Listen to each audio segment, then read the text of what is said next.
Merhaba arkadaşlar. Evet, şimdi süpermarketteyim. Ama konumuz yapay zeka ve yurt dışı danışmanlıkları hakkında olacak. Buraya gelmişken boş zamanımı değerlendirmek istedim. Ayrıca size Brezilya'daki market fiyatlarını da göstermiş olurum. İlk olarak yapay zekadan başlamak istiyorum. Benim izleyici kitlem yaş analizlerinde görüldüğüne göre genç bir kitle teknolojiyi son derece verimli bir şekilde kullandığına eminim. Ama hala yapay zekayı kullanmamış insanlar olabilir. Yurt dışı deneyimlerinizde özellikle bu vatandaşlık olur, doğum olur, yurt dışında iş bulma olur. Bunun gibi her türlü konuda yapay zekadan fikir almanızı tavsiye ederim. Oradan bilgiye ulaşmak gerçekten de çok kolay. Biz 2023 yılında buraya ilk defa geldiğimizde yapay zeka o zaman da vardı. Fakat Brezilya doğum ve vatandaşlık konusunda çok sığ bilgiler vardı orada. Sonuçta yapay zeka da bu bilgileri internet sayfalarından, form sitelerinden topluyor. Bunun dışında yapay zeka size tecrübe edilmemiş bir şeyi tecrübe edilmiş gibi bir şey sunmuyor. Sadece olan bilgileri derleyip sizlere sunuyor. Bunu çok hızlı bir şekilde ve çok hızlı ve verimli bir şekilde yapıyor. Yapay zeka kanallarından faydalanmanızı şiddetle tavsiye ederim. Ben de birçok konuda yapay zekaya danışıyorum. Aklımdaki soru işaretlerine cevap bulmuş oluyorum. Şimdi bir diğer konumuz yurt dışındaki danışmanlıklar hakkında. Yurt dışındaki danışmanlık hizmetlerine tabii ki de profesyonel bir şekilde ulaşabilirsiniz. Bunun size faydası azımsanmayacak kadar çok. Fakat yapay zeka bu işlemlerin çok büyük bir bölümünü zaten çözüyor. Bilgilenme konusunda yapay zekadan aldığınız bilgiyle tek başınıza da ilerleyebilirsiniz. Peki danışmanlık şirketlerinin size nasıl faydası olabilir? Onlar sadece size tecrübeleriyle ve insani boyutta yardımcı olabilir. Mesela bir yapay zeka sizi havalimanından alamaz, orada sizi karşılayamaz, evinize yerleştiremez, alışverişlerinizde yardımcı olamaz. Bunların hepsi insani şeyler, biliyorsunuz ki insan eli değmesi lazım. Fakat bilgi bakımından yapay zeka gerçekten de çok hızlı ilerliyor, çok hızlı gelişiyor. Dünden bugüne ilerlemesi çok fazla. Mesela bir danışman olarak 2023 yılından beri burada sadece 40 ya da 50 tane aileyle görüşmüşüzdür. Bunların tamamına yakını kendi işlemlerini kendileri yaptı ve hiç kimse sorun yaşamadan bu işlemleri halledip döndü. Bunları muhakkak siz de halledebilirsiniz. Fakat daha stressiz ve daha kolay olabilmesi için yapay zekadan destek alabilirsiniz. Çok daha rahat etmek için de danışmanlık firmasından yardım alabilirsiniz. Fakat kendinizi güncel tutmanız, kendi bilginize kendiniz ulaşmanız her zaman çok daha iyi olur. Yapay zekanın eksileri ve artıları tabii ki de var. Bana göre en büyük eksisi, siz yapay zekaya bir soru sorduğunuzda direkt o sorunun cevabını alıyorsunuz. Bu aslında kulağa hoş geliyor. Doğru olan bu gibi. Fakat araştırma yöntemini seçerseniz bizim yaptığımız gibi, önceden yapay zeka kanalları gelişmediği için biz her konuyu araştırmamız gerekiyordu. Mesela form sitesine girip bir sorunun cevabını bir sorunun cevabına ulaşmak için 10 tane soru okuyup 10 tane cevap okuyorduk ve aslında hiç sormadığımız soruların cevaplarını da edinmiş oluyorduk. Mesela bir sonraki adımı veya birkaç adım sonraki adımı düşünmeden araştırmalarımız esnasında karşılaşabileceğimiz durumları önden okuyabiliyorduk, analiz edebiliyorduk. Bu da araştırmanın verdiği bir güç. Araştırma kanalını da tabii kendi kendinize yapın. Tabii bu araştırmaları yapay zeka üzerinden yaparsanız daha verimli olabilir. Yapay zekanın bir diğer faydası da farklı diller üzerinde araştırmalar da yapabiliyor. Birçok bilginin olduğu Rusça ve Arapça kaynakları da analiz edip bilgileri size sunabiliyor. Bu harika bir şey. Biz burada 2023 yılından beri sadece 40-50 aileyle tanışabildik. Biz onların her aşamasını adım adım takip edemedik, fakat bu aileler her adımlarını muhtemelen yapay zeka kanallarından teyit edip doğrulayıp danışıp bu adımı onlarla atıyor ve bu da yapay zekanın daha da gelişmesine neden oluyor. Bu yüzden tecrübe bakımından yapay zekayla yarışmak mümkün değil. Elinizde böyle güzel bir kaynak varken yapay zekayı kullanmamak çok da mantıklı olmaz. Fakat altını çizerek söyleyebilirim ki yapay zeka kanalları sadece insani faktörlerde size yardımcı olamayacaktır. Bunun dışında her türlü bilgiyi sağlıklı bir şekilde ve hızlı bir şekilde ve ücretsiz bir şekilde oradan edinebilirsiniz. Şimdi gelin biraz da markete bakalım. Biraz sohbet ederiz. Bugün Brezilya'da futbol maçı var. Ve Brezilyalılar futbolu bizden çok daha fazla seviyor. Ben mesela önceden Türkiye'de maç olduğunda, milli maçlarda böyle bayrakların açılması, bu vatan millet sevgisinin böyle köpürmesini falan sadece biz Türklerde oluyor sanıyordum. Ama Brezilya'ya geldikten sonra aslında biz hiçbir şeymişiz diye gördüm. Burada sokaklara kadar, yerlere kadar her yeri boyayıp bayrak çiziyorlar. Her yeri süslüyorlar. Havai fişekler, formalar falan. Acayip bir konsept var burada. Gerçekten de futbolu çok seviyorlar. Ülkelerini de Brezilyalılar çok seviyor. Acayip bir destek var burada. Hatta buradayken bir maça gitmek istiyorum ben. Belki sizleri de yanımda götürürüm. Beraber bir Brezilya maçı izleriz. Asıl benim isteğim Brezilya-Türkiye maçı. İnşallah böyle çeyrek finale falan yaklaşırsak inşallah olur. Türkiye-Brezilya maçı neden olmasın? Burada onu büyük bir coşkuyla izlerim ve takip ederim. Gerçekten de çok heyecanlı olur ki ben futboldan çok hoşlanmıyorum, futbolu sevmiyorum. Ama konu milli takımlar olunca orada iş değişiyor. O zaman tabii ki de takımımızı büyük bir coşkuyla destekleriz. En önemli fiyatlardan biri peynir, zeytin, yumurta, o tür şeyler. Şimdi şurada bir peynir fiyatı göstereyim size. Kaşar peynir. Kaşar peynirin kilo fiyatı 99,90 yani 950 lira civarı. Kaşar peynirin kilo fiyatı. Tabi bu markaya göre, peynirin türüne göre değişir. Mesela benim favori peynirim şu. Bu benim favori peynirim. Bunun da kilo fiyatı kaşar peynirden çok farklı değilmiş. 119 heyal. O da ne yapar? 1100 lira falan yapar kilosu. Fakat şöyle bir durum var. Şu anda ben biraz pahalı bir marketteyim. Bir de Sao Paulo'nun fiyatları genel olarak Brezilya fiyatlarından bir tık yüksek. Burası bir tık pahalı bir yer. Şimdi peyniri gördük. Bir de sucuk tarzı bir şey var şurada. Dur onun fiyatına bakalım. Salam 400 gramı 7,50. Hindi salamı.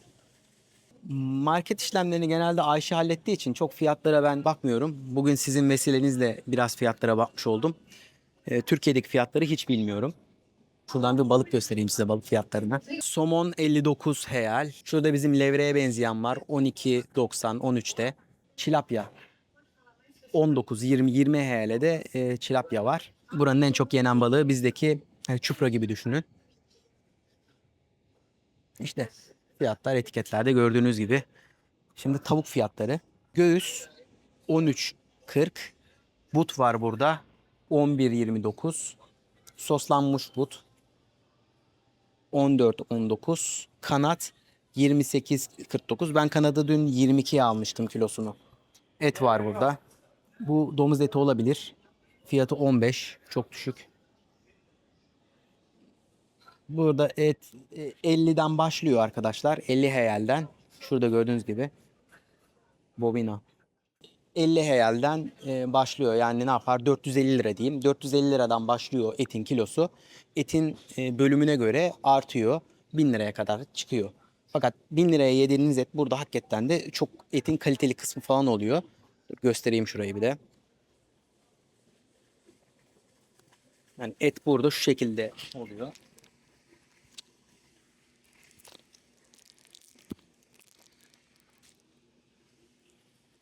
Bunlar direkt mangallık olarak hazır. Burada tanıdık bir yüz var. Kuzu kuzu ne alıyorsun? Tereyağı. Tereyağı. Tereyağı alıyorum. Fiyat ne? Tereyağın fiyatı gramajı 25 eğer. kaç gram kuzum? 5. Yarım kilo 25 heyal tereyağının fiyatı. Burada Türkiye'deki gibi yoğurt yok. Sadece birkaç marka var burada. Türkiye'dekine çok benziyor.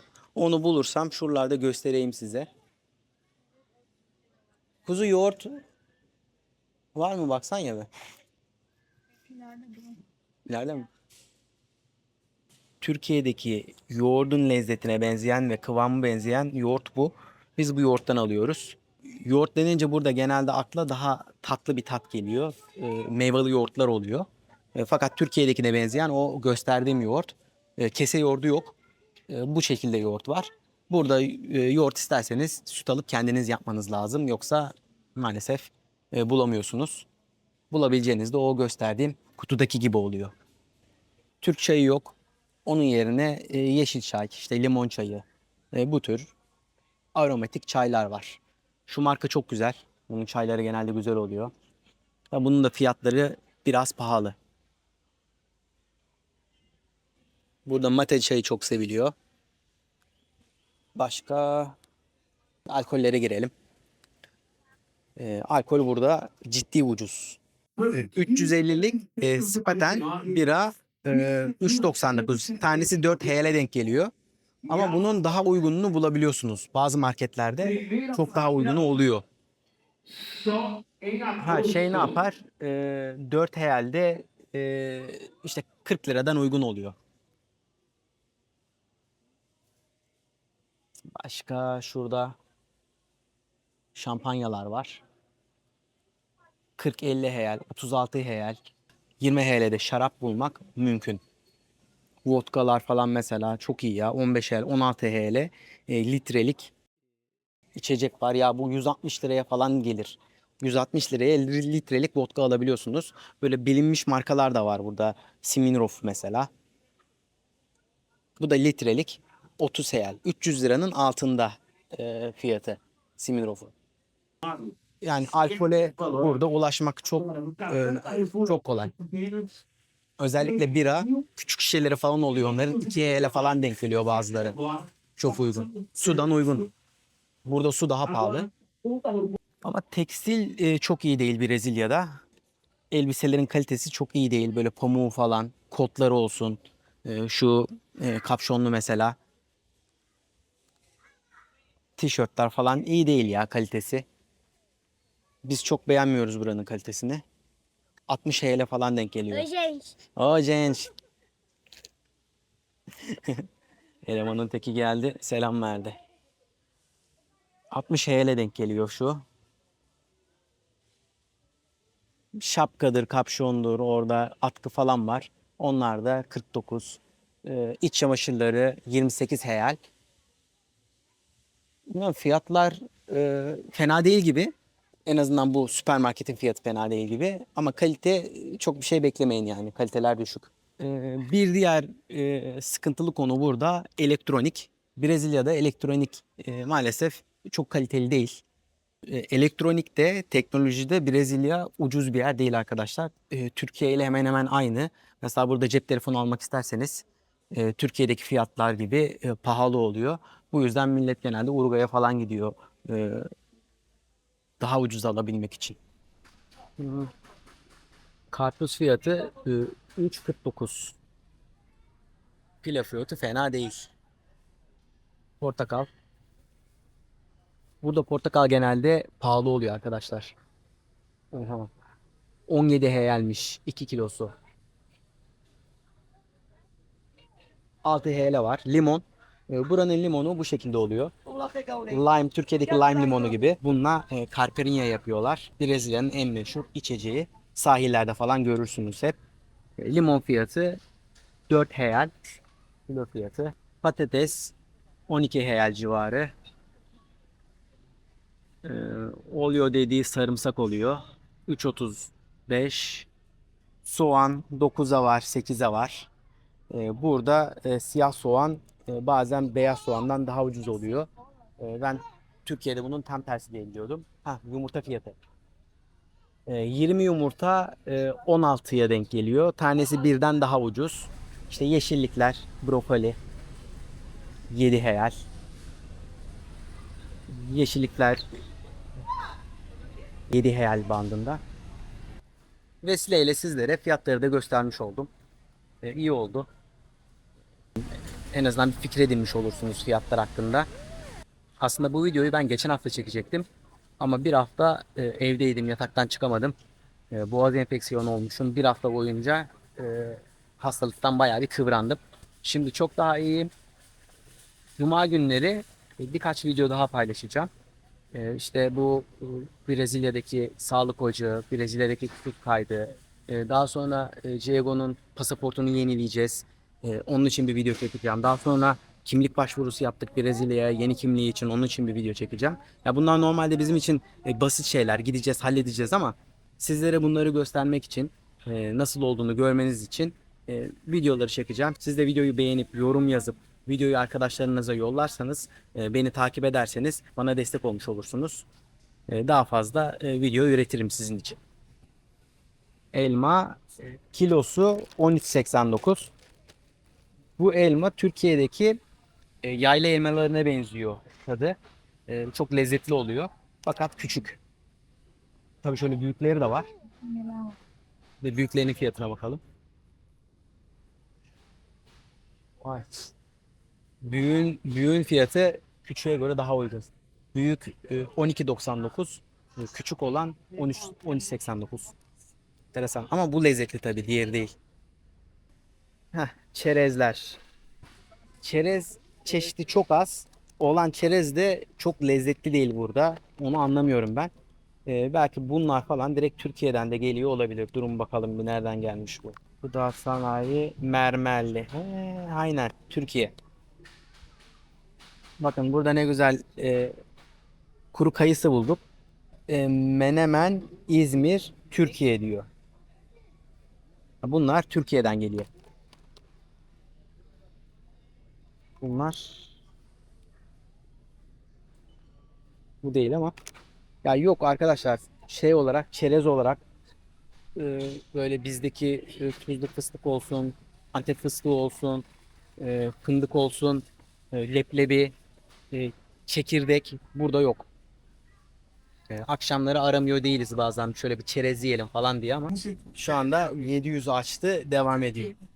Bu 2 haftalık diyebilir miyiz gülüm alışverişin? Hayır, daha fazla. 2 haftadan fazla mı gider? 2 haftadan fazla, bir de bezler var. Pahalı bazı ürünler var yani. Pahalı.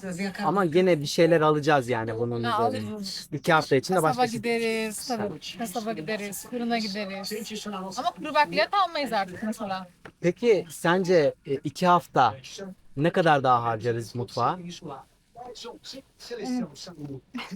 200, 300, 300 gider mi? Kesin gider. 300 kesin gider. Burası 777 bin tutmuş dese, 300 dese 2 haftalık 1500 diyelim o zaman. 1500 TL 2 haftalık mutfak masrafı halloluyor. Ama şöyle bir handikap var. Biz genelde dışarıda yiyoruz. Direkt Kredi.